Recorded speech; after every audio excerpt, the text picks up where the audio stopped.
Lalaki nga nagpakuno-kuno nga customer na huli kam nga nagpangawas ng utan sa Libertad Public Market. Yari nagaratsada nga balita. Masako nga nagapili sa mga utan ang lalaki nga nakasanto sa sulod sa Libertad Public Market. Ang kada mapili sini, ginasulod niya sa ginauyatan nga plastik. Bangod nagpakuno-kuno nga customer, wala ginsapak sa manubaligya ang lalaki samtang nagapili.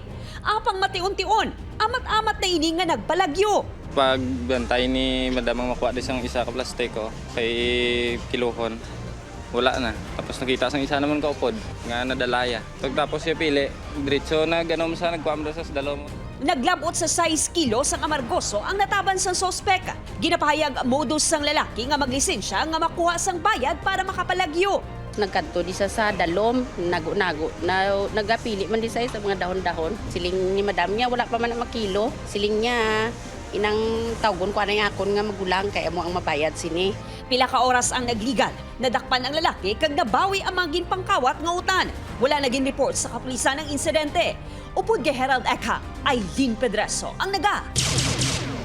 Ratsada!